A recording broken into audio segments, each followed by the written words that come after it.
I grew up in a community where by JSS 2, they have 2 kids. My colleagues, yeah, they have 2 kids. And these are 14-year-olds, 16-year-olds. I was in class with my best friend, because when we are going home, we walk the dusty road together. We do everything together. We go and eat together. And then she was on the bit of a high side, like their parents were rich. When it's raining, they come with umbrellas to come and pick them from school. And then my mom, she's waiting for me in the house. I'll walk home. They won't come and pick me up. So all of these things to protect them. And then we went to high school. We came back. I was looking for this lady, and then they tell me she has a baby. This is somebody who cannot even look you in the eyes and talk to you. She was very shy. What happened? I don't know what happened, because I haven't seen her after that. That's how bad it is. She became so ashamed. I came back second year, and then I heard she had another baby. And I was like, okay, this is not what I want. So the first thing for me here is looking at your physical circumstances, figuring out the good and then the bad, and trying to improve it in the best way that you can. I saw my physical circumstances. I realized that is not what I want to do. Some of us, when we're growing up, when you pick car, they have to drop you at the junction and then you walk home, because the road to your house is very rocky. It's hilly. If it rains small, you need to, pack all your things out and wring them out. I am not coming to talk about things that I haven't experienced, because once again, the moment you get out of the room, it will disappear. You need to find what drives you. Alfred was talking about being yourself. If you are trying to copy and paste someone's life, you won't be able to keep up. We find ourselves in a generation where everybody expects you to go the way everyone is going towards, which is not the best. The fact that a popular person is doing this doesn't mean that is right. How about you holding on to your beliefs, doing what your parents taught you, finding the wrong ones in there, and that is going to be your power. Because my friends will not invite me on a Saturday night because they know I have rehearsals. I am going to church. If you invite me, I will not come. They know this, and that is the power I have to decide as to whether I will go out or not. And what I will do with that time is not your business. Maybe I might not even have rehearsals that day. I'm going to sleep. But because they know that this is what I'm doing at that time, they will not even try to. They'll be like, oh, as for Dela, if you call her, she will not come. That's the truth. I won't go. Because I have decided that there are certain things. If I'm going to Nsawam, I'm not going to take Kaswa Road, because it will take longer to go to Nsawam using Kaswa. I might not even get there. And that is going to limit my time. Everybody comes to this world, we have a life sentence, okay? The moment you're born, you don't know, maybe God gave you 70 years. God gave me 50 years, or, God forbid bad thing. God gave me 100 years. God gave someone 60 years. God gave someone 30 years.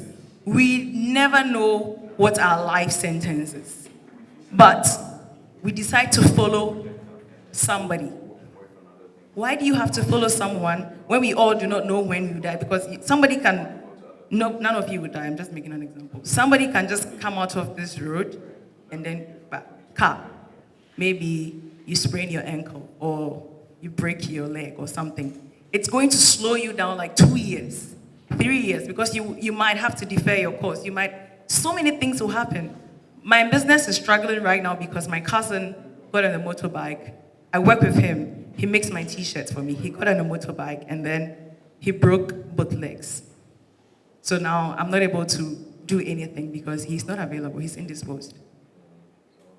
He had the power to my business. And that's it. So if I'm not able to find solutions as soon as possible, that's the end of that particular side of the business. It's gone. And God being so good, I was working on something before that incident happened. So let's just say what I was working on is what's working for my business right now. You cannot give somebody all the power over your life. That is not how it works. If you do that, you are losing yourself. I wrote a few things. I said that you can maintain integrity, be a solid human, and achieve a lot. Because it's hard to change things when the physical appearance looks okay. You know that every time you go, let's say, you have a job, and it's detriment, like it's taking a toll on your school, like your grades. I work in school. I'm still in school. There are some things that are taking a toll on my work, and that is my job, acting. I can skip school and go and work. I struggled with that, but it took extra sacrifices. The outside is looking very good, physically. It's looking very good. But it will take courage for me to decide that, okay, during exams, I'm not going to take any job. That's the power I have, to decide that I'm not going to take any job, because the moment I take it, I know that my grades will suffer. Maybe you are doing something that is physically helping you, but in your mind, you are not happy with the results you get after whatever you do. It takes courage.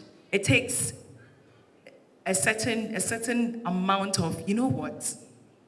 Let me just let this particular one go. I don't want you leaving here not questioning yourself. I want you to question yourself that, am I really doing, because imagine just living your life existing. And there's so much potential in you that God has placed on the inside of you. And then all you do is to occupy the space within this box. When there is space here, there is space here. You can take up the space in the back. Why don't you take up space? Because if you take up space, you have the power. People can just walk up to you and then they know that this so and so person has the ability to do this, and that is your power. How do you unleash that power?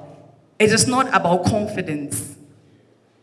Even though power and confidence walk hand in hand, it is not about your confidence. Some of you, your upbringing has affected you, and there is nothing you can do about it but to grow from there. Use that to your advantage. You can't be where you are. Nobody is going to pamper you. You are growing. You can't be where you are forever. You need to have a reformed mind. If it's something you have to pray about it. If it's something you have to read about, read about. If it's something that even has to be your research topic for your masters or whatever, do it to free yourself, because really, you are not properly saved if you do not acknowledge the problem in your life.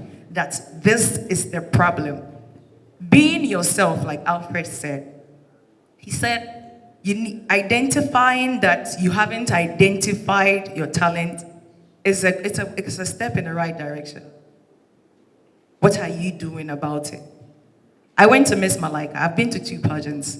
I didn't win any of them. They said I wasn't nice enough. But yeah, I've been to 2 pageants, and Miss Malika was in top 10, and then Miss Africa, I was in top 5. Now, for both pageants, I didn't know what my talent was. I mean, I knew that I could sing, okay? But I gave somebody the power to speak into my ears, and it went into my heart.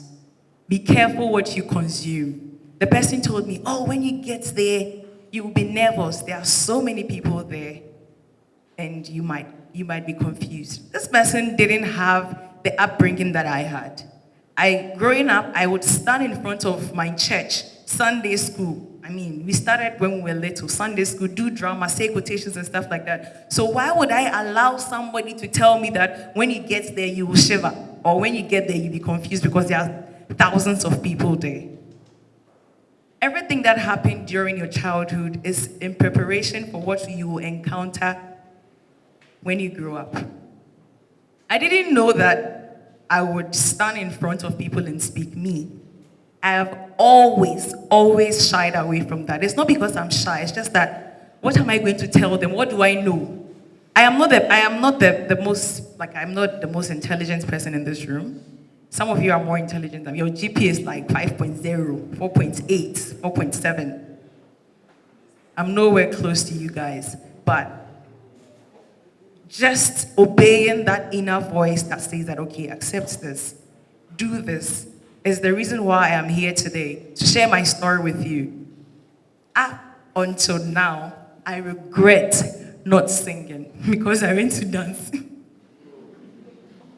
And I am not I dance for my entertainment. I don't dance for people. If I start dancing here right now, all of you will lose interest. But instead of listening to myself and doing what I think I do, I listened to someone. I allowed someone to speak into my ears. So once again, what you consume is very important. Follow those who you think you want to consume their content. Not because you want to save face.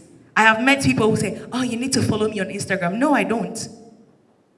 It is because of the relationship. If it's because of the relationship I have with you, yes, fine. But I am not going to follow something that when I wake up in the morning, it will break my heart. I am protecting my day. That is it. You don't give people so much power over what they can bring into your life. It doesn't work that way. So I have a few points again, and then I'm done. This is from Gandhi. Gandhi said, "My life is a message," and it's true. Your life should be a message. What do people think about you when you enter a room? How do they see you? How do they perceive you? What do you bring to the table? You attend so many of these programs, and then there's a tag on you, like you're book along or something. But sometimes I see people that come to these kind of programs, and then I realize that there's so much you take away, but you don't use it. Why? Do you feel intimidated when you go out there that maybe you are being overzealous? I don't see myself above anybody, and that's my trick. And that alone can give you so much power. Because you treat everybody like you are a subordinate. Even though you know there's so much within you that you can give. But you treat everybody like they are babies. And they will give you so much respect.